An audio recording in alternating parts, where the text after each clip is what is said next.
In front of Mr. Don McLean. Welcome, Don, to Ireland, to Newbridge Silverware, to the Icons exhibition, and to this audience who have loved your songs for 50 years. Yes. That's right.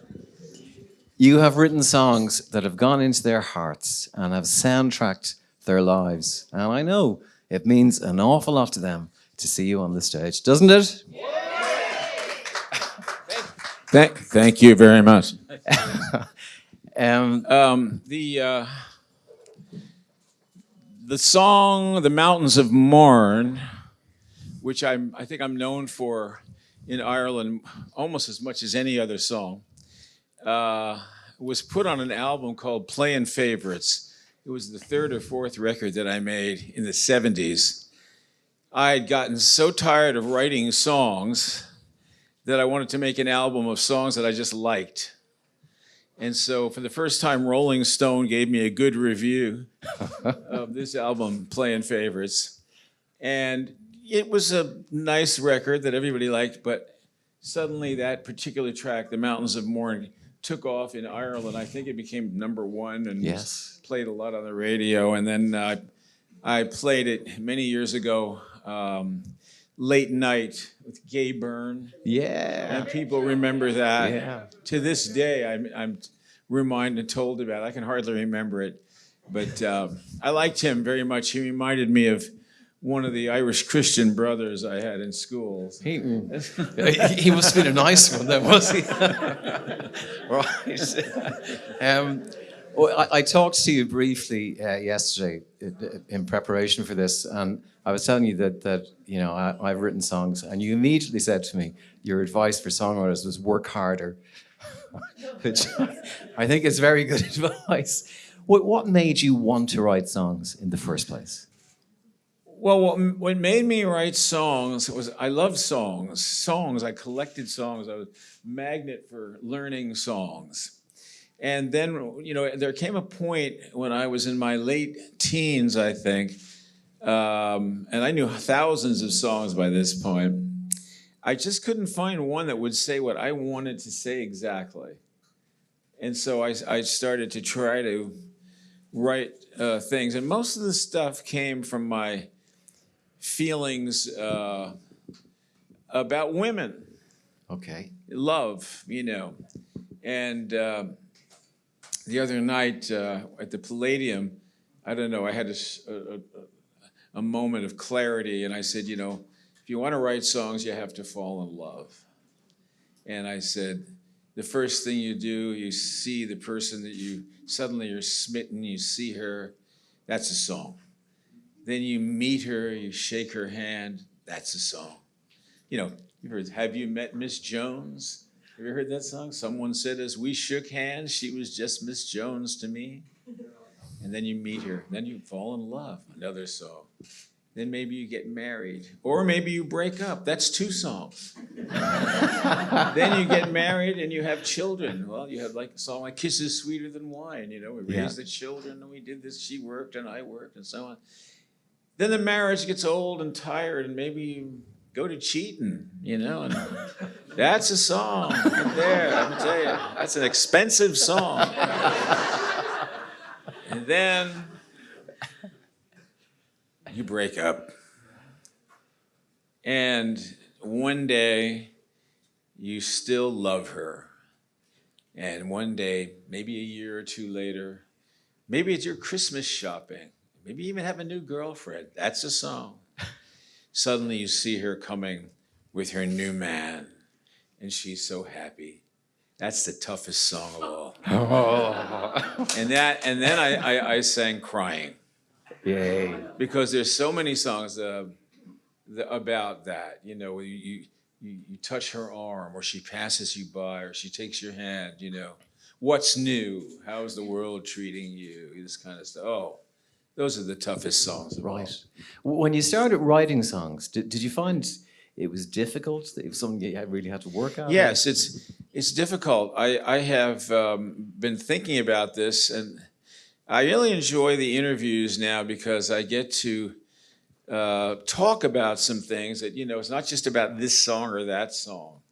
And really, if you ask the average person, to write a song about their favorite thing. I don't care what it is.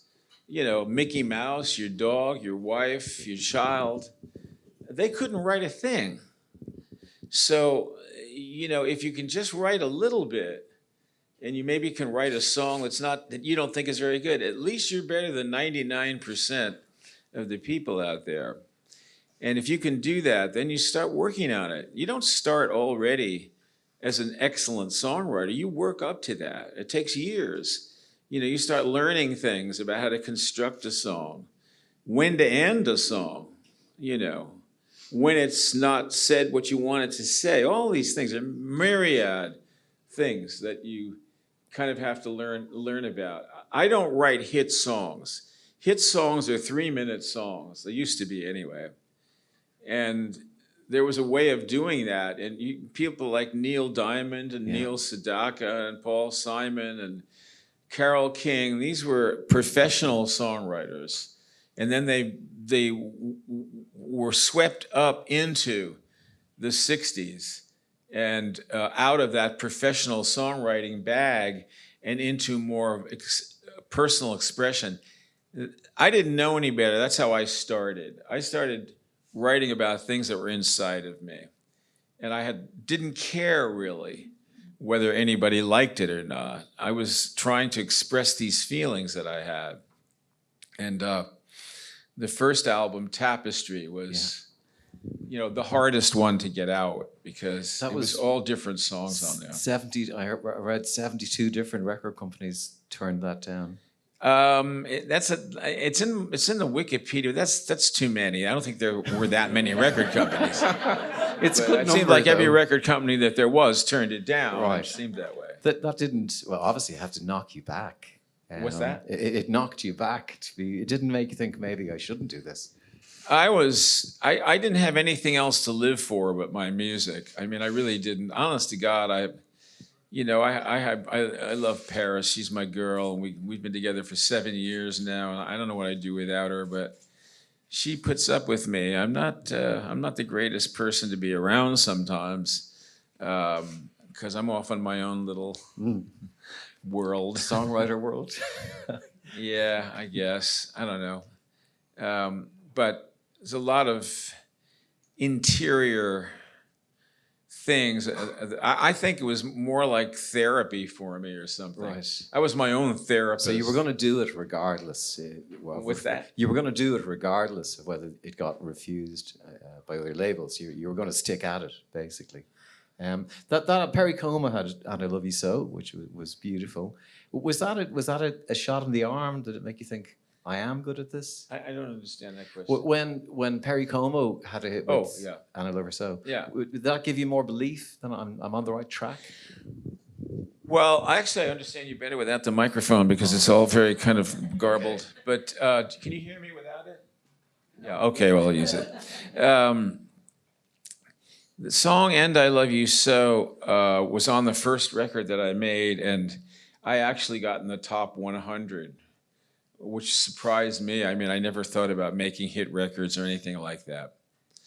Again, it was a surprise. But I tried to write a song like the old-fashioned songs that I heard on the radio when I was a little boy. We had a big console at the bottom of the steps, and I would sit there like everybody else and listen to the radio on Saturdays or whatever. This is 1952 we're talking about now. And I would hear these songs. So I wanted to write an old-fashioned popular song, and I wrote "And I Love You So." What I liked about it was it started with the word "and." So in other words, you're saying a whole lot of other things about this person, and I love you so. So I like that. Because "I love you so" would be kind of dumb, you know, but "and I love you so." That's the use of words is very important. Every word counts. Every single word. So I had my version of it out. And then all of a sudden, back in the 60s actually, bleeding over into the 70s, and then disco came into the mid-70s, and that just changed everything. But there were a lot of popular singers around There must have been 50 of them that had big record deals. Up there at the top, of course, was Sinatra and all those people, but then, and then Johnny Mathis, and then you had Andy Williams, and you had Dean Martin, and all these people.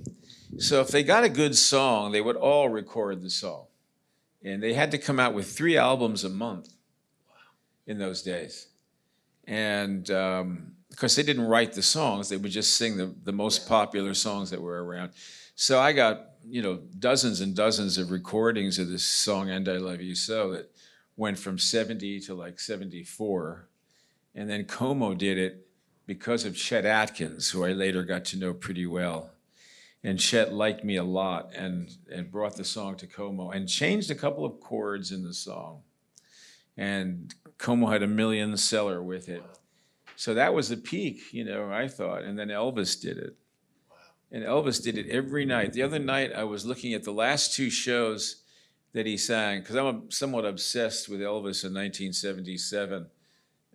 He's in such bad shape, but every now and then he gets off a performance like the old Elvis, and it's weird. It's like he's just desperate to express himself in a pure way. And all of a sudden, he starts singing my song after. What was that like? Oh, it's just because my grandmother and I, she was the musical one in the family. We would sit by that same console. It also had a little record player. And, I'd play some Elvis records, and she loved the Jordanaires, the background singers. So those early records are very, very simple. Most of the records don't even have drums on them. Don't Be Cruel doesn't have any drums. Treat Me Nice doesn't have any drums. It's just him beating the back of his guitar. But it's the size of the performance and the song that's so monumental. People don't realize that. It's really the music that has to be big, not the amount of sound. Today, they're so obsessed with it. Everybody, sensory assaults with all the guitars and the drums and the bass and everything and the synthesizers. And it's to cover up the fact that there is no melody. Yeah. To take you to American Pie, because not long after that you start writing American Pie, you said, is this easier? You said that you weren't chasing success. And when you were going in to write American Pie, you knew it was going to be a long song. Well, I didn't know it was going to be a long song until I started telling the story. And then I knew the story I wanted to tell, and I had to tell it till I thought it came to the end. I don't think in terms of that because I don't think in terms of hits. I just thought in terms, but there were a lot of people writing longer songs. Dylan wrote long songs, the Beatles wrote long songs, the Stones wrote long songs. There were lots of long songs. They just weren't number one. And yes. It was a long process to get the long song to be number one before the Taylor Swift thing happened. Yes. But the thing about it is, and I don't say this, but the award for number one is at 50 years. So Taylor was there for about 3 months, and then another song was number one that was longer than hers. So I didn't even know there was some kind of a record until she broke it. When we look at that song, and it's so magical and has transcended time, really, we always wonder, did you get a sense as you were recording it that this is special? I knew I was doing what I wanted. I knew I was getting what I was after, but there's a movie that's just been done, a documentary called The Day the Music Died, the story of Don McLean's American Pie. It took 2 years to make this. And it's if you're interested in me or that song, it's really an important documentary to see. Because I realized that it took 10 years for me to write that song. From the time Buddy Holly died, and I was a paper boy, right after that, my father died, and everything changed, And then I was on my own. I became officially a dropout when I was 15. I was in charge of everything. So I was a man when I was 15. And I knew what I was going to do. And I was going to make up my own mind. I didn't care what happened. I didn't care about the future. I didn't care about whether or not I have a pension. I didn't care whether I was going to get married. I didn't care about having kids. All I cared about was making music and singing. That's all I cared about. And I began to go through the 60s and work my way slowly to a point where I could start making a record. And that's when I did that Tapestry thing. And that's why that was so difficult to get out. Unbelievably difficult and infuriating. And I had a much worse temper than I do now. And I was losing it all the time, especially at this manager that I had. I was screaming. You know, he had something, he'd lose it. I said, what happened? Blah, blah, blah. You know, you can imagine. Then the second album had to come out, and I didn't have any material. You know, I'd spent 10 years working on this first record. So I was hustling and began to get more songs. And it's amazing how competition is so important. There's a great Yankee manager. His name was Billy Martin. If you know anything about the Yankees, Billy Martin was a very famous Yankee manager. He was always getting in fist fights and getting thrown out of the game and getting fired and getting rehired, but he made winners. The Yankees were winners under this guy. And he gave a little talk, and sometimes I send it around to people that I love, you know. He said, your mom and dad are not going to make you competitors. It's your peers that make you competitors. He says, I want you to be a competitor. And that was the world we lived in the music business. We had so many talented people. I mean, I think everywhere you looked, you know, there was great black artists, you know, even Herb Alpert, you know, the Tijuana Brass, you know, all kinds of musical stuff, singer-songwriters. The old acts were still terrific. Oh my God, it was. So that competition, you know, made you really work hard at trying to do things better. Nothing was good enough. Right. You know, you get started, that's shit, I don't like it. You know, got to do it again. I got to write a different song. You know, it's not good. And when I hear, you know, these interviews with John Lennon, he's the same way. You know, he was just. So when you were writing that, did you feel American Pie? This is good. I'm on a vein of something here that's really strong. Is that what you felt? Say that again. When you were writing it, did you feel this is really good stuff? I knew I was on the track musically, and the idea that I had, I knew how I was going to write the song. I knew, and that goes for Vincent and any of these songs, Castles in the Air. I knew I was on the right track. And so when you know you're on the right track, then you know you have an internal judge that'll tell you this isn't the right direction, that is the right direction. You know, and you keep going. You're blind, basically. You're feeling your way blind, trying to find, you know, your way out to the light, which is the end of the song, you know. Right. So when did a moment come when you thought we did something really good there? That was we achieved something with that song. Was there a moment when it was released as a single, or it went to #1, or when people started writing about it, that you kind of sat back from it and saw the big picture? Oh, you mean other people sing the songs? Or no, your appreciation of the song, to see it for as great as it was, if you know what I mean. My appreciation of the song? Yeah. I try not to do that. I have a big enough head as it is. I really do. Honestly, I try to stay as far. I stay as far away from Don McLean as I possibly can get, and I'm not joking. There's so much else in the world besides me, even though John wouldn't believe that. But no. But honest to God, I don't really think about stuff like that. I'm so. It really, when people say things to me and they tell me their stories, and it just unbelievable, that these songs have meant something to people, and part of their family life and part of their personal life, and I don't know what to say, but I do know how they feel because I have similar experiences with other artists and other songs that keep you going, Life-changing success, though, with it. How were you with that? What kind of experience was that for you when life changed out of recognition? This pandemic thing? No, your success after Oh, American after the Pie. song. I don't think I was as good a songwriter after that. No. Because I became the subject of things and I was not comfortable with that. So it was a struggle then. Before it was an adventure. And I was excited about where I was headed. Once I got there, I realized that, it was going to be less fun. Because as a professional in this business, you have standards and, you have to do tours and you have to work and you're going to put a harness on and work. You're like a plow horse.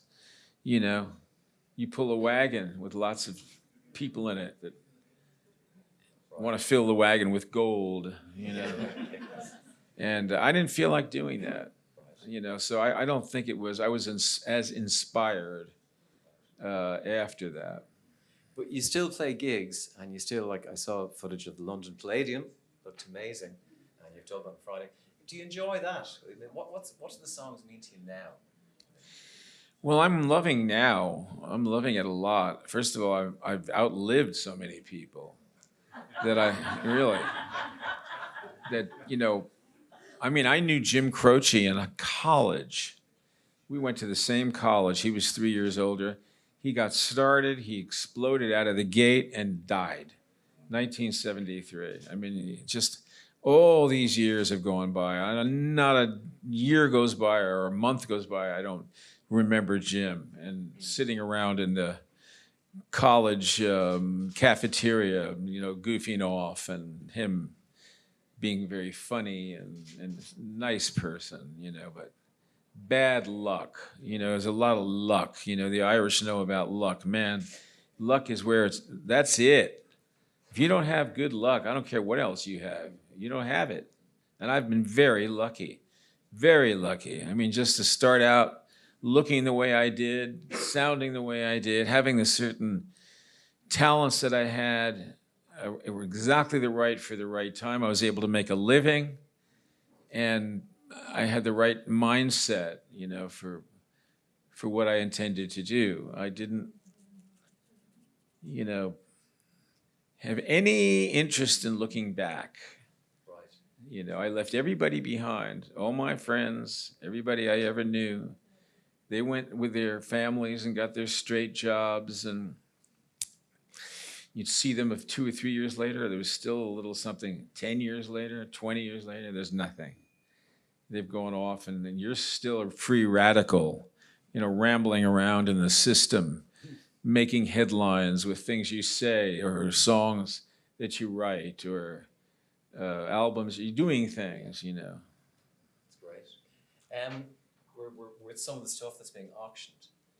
Some of that is the original guitar you wrote Vincent on. How do you feel about letting those things go? Well, I made my mind up to do this. I've been wanting to do this. This is just a small fraction of this stuff. And I just wanted to, I didn't feel like, I don't want any museum or anything like that. It's not for me. I like Western stars, cowboy stars, and they all want to have a museum. And of course, Gene Autry has the biggest museum of all. It's $50 million. Well, back 30 years ago, it would be like, $500 million today. So he had more stuff than anybody, and everybody else's stuff ended up in that. But you go, and now and then you'll see a little, some Western star who has a tiny little museum by the railroad tracks, with a little old lady gives you a cup with, Rex Allen on it. You know what I mean? I go to these museums. I don't want that. Don, it's been an absolute pleasure talking to you today. Ladies and gentlemen, talking to you.